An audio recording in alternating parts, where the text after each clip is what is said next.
ऐसा है कि पुराने शहरों के नाम बदलने से क्या होगा, सरकार कोई नया शहर बसाओ तो कोई बात बने। मेरा कहना है कि अगर नाम बदलने से महंगाई खत्म हो जाती है, नाम बदलने से बेरोजगारी खत्म हो जाती है, नाम बदलने से जो 19 लाख करोड़ कल सुबह सेंसस खोला ना, उड़ गया पूरा।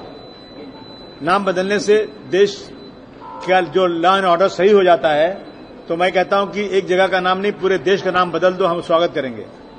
लेकिन नाम बदलने का मतलब यह है कि आप एक जो है लोगों को एक जो है गलत तरीके से इनमें उलझा करके आप देश की महंगाई, देश में चाइना ने कितना जबरदस्त कब्जा कर लिया है जगह पे, आज जो है लाडली बहना को 2100 देने की बात करने वाले खजाने में पैसा नहीं। तो अगर इन चीजों को लोगों का दिमाग वहां से भटकाना, ये करना है, तो मैं समझता हूं ये गलत है। देश में डेवलपमेंट की बात होना चाहिए। हर वो काम करो जिससे भाईचारगी बढ़े और देश में खुशहाली आए और देश में सब मिलजुल कर रहे हैं, गंगा जमुनी तहजीब चले, ये मेरा मानना है। बीजेपी के नेता ये कहते हैं कि जहां पे ऑरेंज की कब्ज है वहां पर छत्रपति संभाजी महाराज को स्मारक बनाया जाएगा ताकि बच्चों को इतिहास याद रहे। नहीं, बिल्कुल इतिहास तो याद देना नहीं चाहिए। इतिहास तो मिटाया नहीं जा सकता। सच्चा इतिहास लोगों को दिखाना चाहिए। बनावटी इतिहास मत बनाइए और सही दिखाइए लोगों को। और जबरदस्ती का जो है ना, देश में ऐसी चीज मत लाइए जिससे सांप्रदायिकता बढ़े और लॉ एंड ऑर्डर की सिचुएशन खराब हो।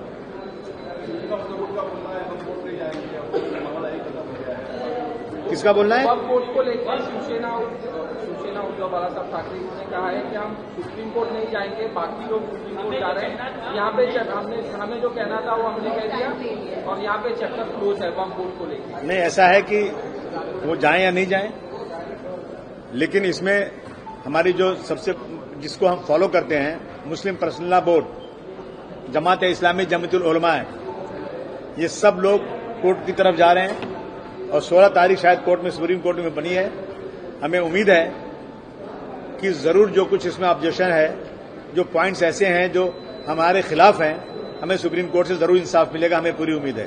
अब मैं एक शेर पढ़ूंगा कि कैसा पर्दा है कि चिलमन से लगे बैठे हैं, सांप छुपते भी नहीं, सामने आते भी नहीं। अब कुछ लोग हैं दो नाव पर चल रहे हैं कि हम कैसे अपने आप को सेकुलर दिखा दें और कैसे अपने आप को हिंदुत्ववादी का बड़ा नेता दिखा दें। तो ये वजह उसकी है, सब वोट बैंक की राजनीति है और कोई बात नहीं है। सीएम साहब के पास मैंने एक लेटर दिया है कि किरी सुमैया साहब के पास कोई काम नहीं है, वो सिर्फ और सिर्फ मस्जिदें ढूंढ रहे हैं, लाउड स्पीकर ढूंढ रहे हैं। किरी सुमैया जी, जहां पे घाटकोपर में जहां आपने कहा मस्जिदों की आवाज ज्यादा है, वहां खड़े हो जाइए। हवाई जहाज हर 2 मिनट में जाता है, उसकी आवाज कितनी, जरा उसका रुख बदलवा दीजिए आप। वहां पे हाईवे से जो गाड़ियां जाती हैं उसकी आवाज कितनी जोर से, उसको बदलवा दीजिए आप। और आप जो कह रहे हैं कि जितनी भी मस्जिदें या दरगाह जो है जो इलीगल बना हुआ है, मेरा कहना है कि आप नाम मत लीजिए ना, आप कहिए जितनी भी इमारतें इलीगल हैं सब पे कार्रवाई कीजिए। आप मस्जिद और दरगाह क्यों बोलते हैं?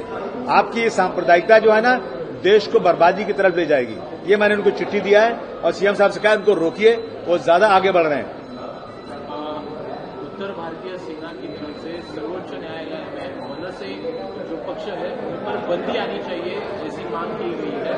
जो अमराठी लोग हैं उन पर जो हमले होते हैं, इस संदर्भ में ये याचिका दायर की गई है।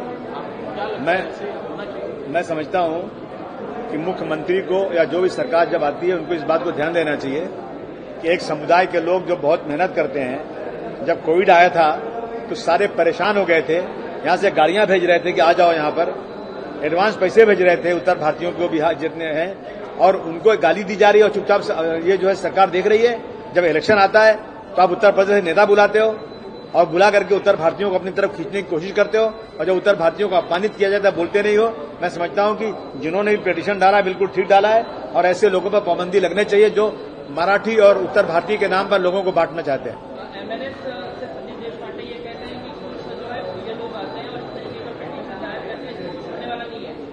कुछ हो या नहीं होए, हमें उम्मीद है कोर्ट के ऊपर, हम कोर्ट जाएंगे, हम जो है मुख्यमंत्री से बात करेंगे। मुख्यमंत्री जी ने कहा है कि अगर आगे बढ़ेंगे तो हम भी कार्रवाई करेंगे, ये भी उन्होंने आश्वासन दिया है। मैं समझता हूं सिर्फ बोलने से नहीं होता है, इनको कार्रवाई करना चाहिए। आपने औरंगजेब को लेकर जो बयान दिया था उसके बाद सस्पेंशन हुआ। इसी तरह से कुणाल कामरा हैं जो इन्होंने मुख्यमंत्री के बारे में कहा, तो उनके ऊपर कार्रवाई करने के लिए और जो शिवसेना है वो बोले यहाँ आएंगे तो हम उनको प्रसाद देंगे, बाकी चीजें किस तरह से देखते क्या कहते? कानून सबके लिए बराबर है। अगर रसूलुल्लाह सल्लल्लाहु अलैहि वसल्लम के खिलाफ कोई बोलता है, अगर इसी देश में सलमान रुश्दी और तस्लीमा नसरीन को बुलाकर रेड कार्पेट दी जाती है तो उन पर कार्रवाई नहीं होती है, परंतु अगर डिप्टी चीफ मिनिस्टर के खिलाफ कोई बोलता है तो तुरंत कार्रवाई होती है। मैं समझता हूं कि ये देश जो है सेकुलर है, इस देश में स्पीच एंड एक्सप्रेशन का सबको अधिकार है। कोई बोलता है इतना ज्यादा नाराज नहीं होना चाहिए। वो कह रहे हैं कि मैं यहाँ आऊंगा तो मेरी जान को खतरा है, इसलिए नहीं, वो तो सही बोल रहे हैं, खतरा है, क्योंकि लोगों ने घुस करके उसका सब स्टूडियो तोड़ा और गाली दे रहे हैं, मारने की बात कर रहे हैं, तो उसको तो खतरा, तो उसको सिक्योरिटी देना चाहिए और भारतवर्ष के कानून के मुताबिक जो भी कार्रवाई करना चाहिए। आपको भी धमकियां दी गई थी, आपने भी एक बयान दिया था, क्या कहना? नहीं, बहुत माँ बहन की गाली दे रहे हैं, जिसकी कोई हैसियत नहीं हो, पर्दे के पीछे कुछ बोल रहा है। मैंने ऐसी कोई बात नहीं बोला जो देश के खिलाफ हो, जो किसी के खिलाफ हो। मैं छत्रपति शिवाजी महाराज और संभाजी महाराज का हमेशा रिस्पेक्ट करता हूं और मेरे यहाँ बहुत बड़ा एक उनका बनाने वाला हूं, तस्वीर बनाने वाला हूं कि मुस्लिम हिंदू का कितना अच्छा उनके राज में था। वो मैं बहुत जल्द 50-60 लाख रुपया खर्च के बनाने जा रहा हूं। धन्यवाद। लोकशाही मराठी ऐका, पहा, जागरूक रहा।